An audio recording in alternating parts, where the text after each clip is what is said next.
Well, if you start talking with someone about the stock market and the high prices that we've had this year, the multiple series of new highs in the Nasdaq and the Dow and the S&P 500, one of the comments is bound to come up is, well, this is a bubble and you probably should be very careful, or maybe not even in the market at all, because this has got to be the end. The question is this the beginning of a bubble or the ending of a bubble? Either way, it's important for you to understand. My name is Don Creech. And I'm Perry Sykes, and welcome to the Investor Resources Podcast. Bubbles happen because speculators are betting on the future. Well, investors are betting on the future, basically. That's Sure. No different. The difference is the maturity of which they're investing. This is the beginning phase of artificial intelligence, not the real birth of AI, but the birth of it as far as broad public awareness and accelerating acceptance. That is generating a real surge of capital investment in here.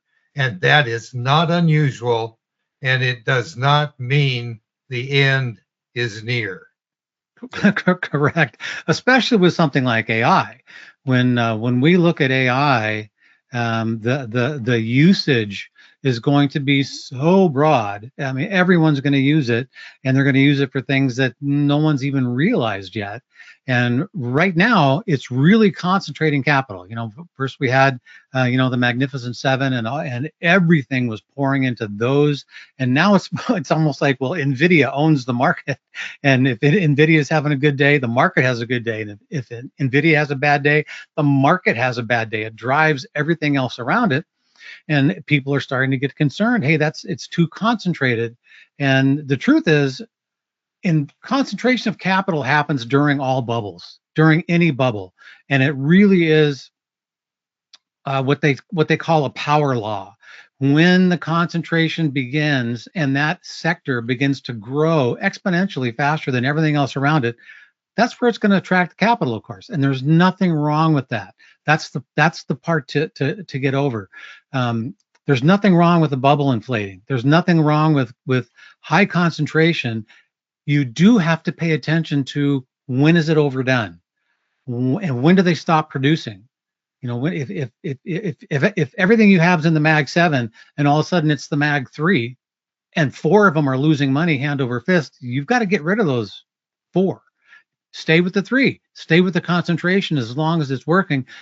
But you can only do that if you're paying attention. You can't go to sleep on that and say, well, I'm just buying the Mag 7 and I'm going to stop with this investing research baloney. I'm just going to ride these. And that does not work. The market changes constantly, and it can change significantly, and it will. And the same is true with artificial intelligence. It is the prime driver of everything out there right now. And where it goes and what it ends up doing, we have no idea. So paying attention is part of a duty. If you're an investor, you've got to be paying attention to what's going on. One of the other duties that investors have, or at least have been told is their responsibility and is the responsibility of their financial advisor, is the duty of diversification, which is actually it's a negative when it comes to actually trying to generate returns for any significant future event, funding a kid's college education or your own retirement. Those would be the 2 biggest events that I can think of for most people. And diversification is basically saying, I do not want to have exposure to these areas that are really working in the market. I'm willing to own junk because eventually junk will survive, except that's not actually true in reality. Right. When recent research out of the Arizona State University by a finance professor indicates that 4% of the S&P 500 returns since 1926 have generated all the returns. 4% of the companies have generated all of the returns above Treasury bills. So you have the bulk of the index basically not surviving long enough to be a positive enhancement to the return. Correct. Which begs the difference, or begs the question of diversification and paying attention, active management rather than static asset allocation and just assuming Right. that averages will work. The fact is that most people never achieve the average, and a lot of that comes from fear of being concentrated in their portfolio. And fear drives the personal decision, but it doesn't drive returns. Markets drive returns based on how they attract capital, and the winners survive, attract capital, and that creates bubbles when innovation shows up. You cannot achieve your long-term goals when an overly diversified portfolio. That Correct. doesn't mean you don't have risk management, but risk management does not mean you buy bonds, which have been in a bear market for 5 years. That is not going to help you. And we don't try to time the market ever. We don't ever decide that, well, small caps are coming up big. We're going to go buy a bunch of small caps. But I have read articles by market timers that say you should not only not be afraid of bubbles, you should actively seek them out. And you should be leverage investing in a bubble all the way up and then shorten that same bubble all the way down. Obviously, that's a very high risk strategy in the market, but it's a clear indicator that there's a lot of money to be made when a bubble forms, and that doesn't mean, well, we should run the other way. For goodness sake, we're not here to make any money, right? No, but that's what we're here for. We're here to increase our return as much as we can.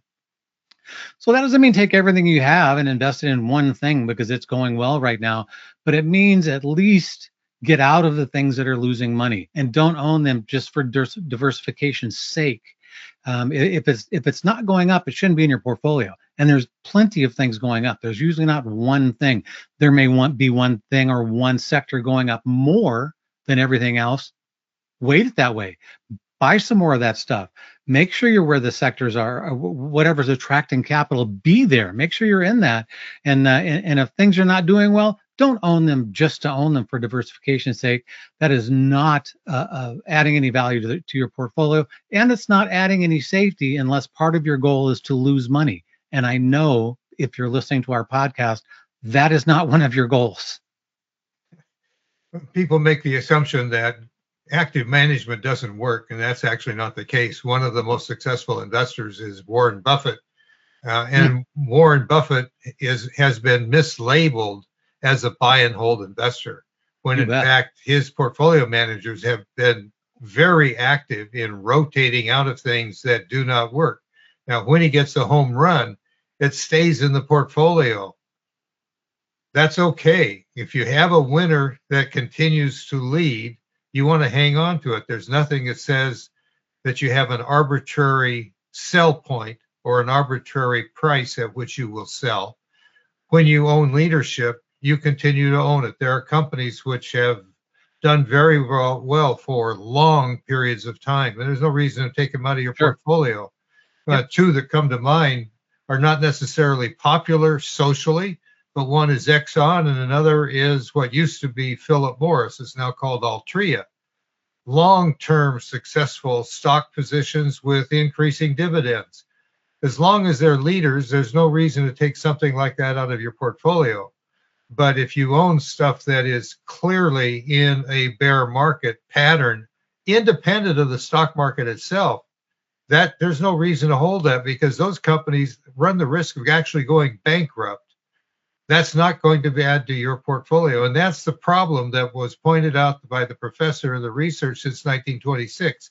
The survivorship of companies to last long term is relatively small.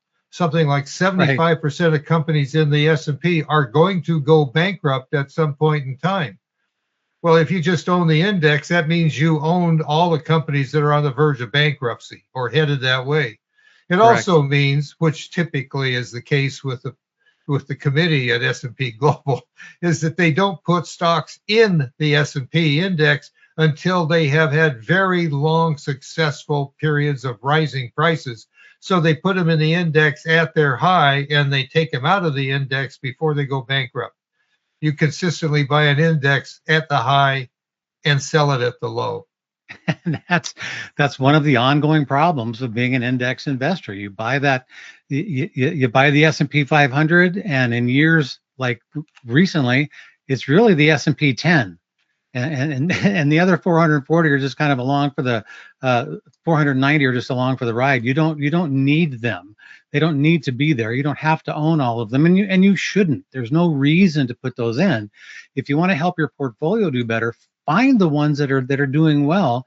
They're probably going to be in the same sector. Load up, buy a heavy position in those. But that's not your only position. You're going to have other positions that are also doing well, and that's the kind of diversification that can both add to your returns and protect against the downside, because you don't have half your portfolio actively working against your goal of increasing your capital base. In a standard diversified portfolio, the rule is half your portfolio should be going down all the time. That doesn't make any sense. You don't want that to happen. You would never buy things that are going down on purpose. So once they do, don't hang on to them. That doesn't sound like a rule that should be tough to understand or have it get written, but that's not the way that 60-40 portfolio works. You buy international stocks and you hold on to them no matter what.